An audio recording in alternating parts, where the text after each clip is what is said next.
بسم اللہ الرحمن الرحیم۔ السلام علیکم۔ لطائف سطح کی حقیقت کیا ہے؟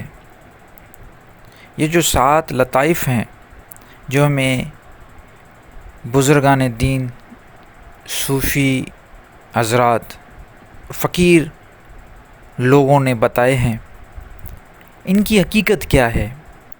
جو دلچسپی رکھتے ہیں تصوف میں وہ تو بات تو کر لیتے ہیں، ان کا ذکر بھی ہو جاتا ہے۔ کیا آپ اپنے آپ سے پوچھیں یا صحیح طریقے سے ان کو جانتے بھی ہو یا صرف آپ نے یہ کہیں سے سنا لیا؟ میرا یہ ایک طریقہ کار رہا ہے کہ میں جو لفظ ہوتے ہیں میری نظر میں بڑی ان کی اہمیت ہوتی ہے۔ ایسا نہیں ہے کہ بس ایک چیز سن لی اور جو جس نے سنائی وہاں تک محدود ہو گئی، نہیں۔ جب ایک استاد ہوتا ہے جو کسی کو ایجوکیٹ کر رہا ہے تو اس کا کام ہے کہ وہ صحیح طریقے سے لوگوں کو بتائے کہ اصل چیز ہے کیا۔ میں نے جب یہ چیزیں دیکھی کہ یہ دنیا میں سب سے بڑی کرپشن ہے لینگویج کی، سب سے بڑی، کمیونیکیشن صحیح ہو نہیں پا رہا، لوگ صرف سننے کے لیے سن رہے ہیں، کوئی انڈرسٹینڈنگ کے لیے نہیں سن رہا، ٹائم ہی نہیں ہے لوگوں کے پاس۔ خیر، میں بات کر رہا تھا لطائف سطح کی حقیقت۔ اب ان کی حقیقت کیا ہے، یہ کون سی چیزیں ہیں، تو میں اس پہ ایک بریف سا ایک چھوٹا سا یہ سمجھیں کہ یہ ویڈیو بنا رہا ہوں جس میں ان سب جو لطائف ہیں 7 ان کے بارے میں آپ کو بتاؤں گا، اور انٹروڈکٹری ہوگا، یہ میں آپ کو بتا دیتا ہوں۔ اس پہ آپ کوئی پورا اسی لیکچر کو سننے کے بعد آپ اس میں ماہر نہیں بن جائیں گے، لیکن انٹروڈکٹری ضرور ہو جائے گا۔ پھر آپ اگر کہیں گے تو ایک لطیفے پہ میں ضرور روشنی ڈال کے اس کو اور بھی زیادہ بیان کروں گا تاکہ آپ سب کو ایک چیز سمجھ میں آ جائے۔ تو پہلے تو ہم لطائف سطح کی بات کرتے ہیں۔ لطائف سطح کا مطلب یہ ہے کہ 7 لطائف، ویسے تو جو سلسلے ہیں تصوف کے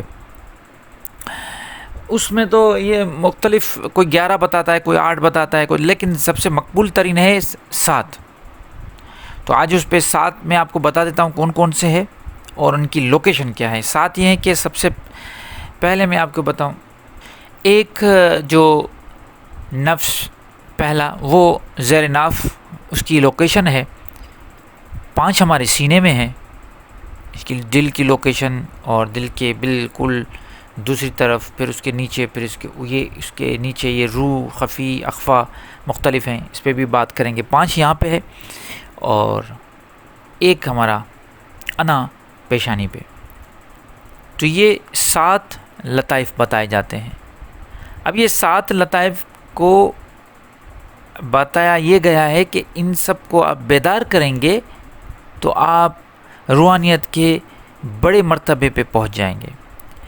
اور پھر یہ کہتے ہیں کہ ان کو بیدار کرنے کے لیے آپ کو کچھ ذکر خفی کرنا پڑتا ہے، مطلب کچھ اذکار ہیں، ذکر ہیں، اللہ کا ذکر بتاتے ہیں، لا الہ الا اللہ کا ذکر بتاتے ہیں، لہو کا ذکر بتاتے ہیں۔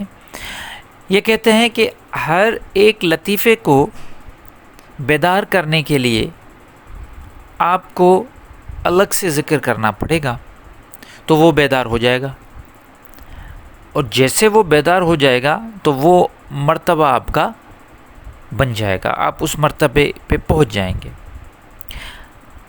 دیکھیے سامعین، میں آپ سے صرف ایک سوال رکھنا چاہتا ہوں آپ کے سامنے کہ کیا یہ ممکن ہے کہ ایک بندہ صرف کہیں پہ بیٹھ کے آئسولیشن میں کمرہ بند کر کے اور ذکر کرتا رہے جو یہ لوگ بتاتے ہیں مختلف، اور عمل نہ ہو تو کیا وہ کامیاب کہلائے گا؟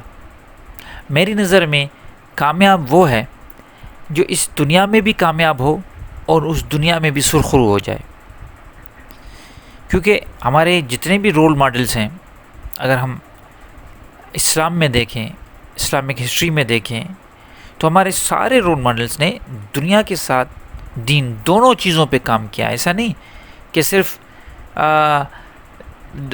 کیا کہتے ہیں آخرت پہ کام کیا اور دین میں اور دنیا میں انہوں نے دنیا کو ترک کر دیا، ایسا کچھ نہیں ہے. تو یہ سارے لطائف ہیں، ان کی حقیقت، ان کے نام میں نے آپ کو بتا دیے، لوکیشن آپ کو بتا دیا. انشاءاللہ نیکسٹ ویڈیو میں ہم بات کریں گے ان کے ایک ایک جو لوکیشن ہے ان کا، اور یہ جو نفس ہے، انا ہے، خفی، یہ ہیں کیا، ان کو بیدار کرنے سے کیا ہوگا اور ان کی اصل میننگز کیا ہے، ان پہ ہم بات کریں گے. لیکن آج مجھے یہ محسوس ہو رہا ہے کہ یہاں تک تو کم سے کم کلیئر ہو جائے، کیونکہ میں زیادہ اگر اور باتیں کروں گا تو آپ سے اوپر سے گزر جائیں گی، سمجھ میں نہیں آئے گا. آپ یہ سمجھ لیں، میں اس کو ایک مرتبہ پھر ریپیٹ کر لیتا ہوں کہ لطائف ستہ مطلب 7 لطائف ہمیں یہ صوفیہ اکرام نے بتائے ہیں. ان کے نام میں نے آپ کو بتا دیا اور لوکیشن بھی بتا دیا. آج تک اتنا ہی سمجھیں. انشاءاللہ نیکسٹ ویڈیو میں اور اس کو آگے وضاحت کروں گا. مجھے اپنی دعا میں یاد رکھیے گا. اللہ نگہبان.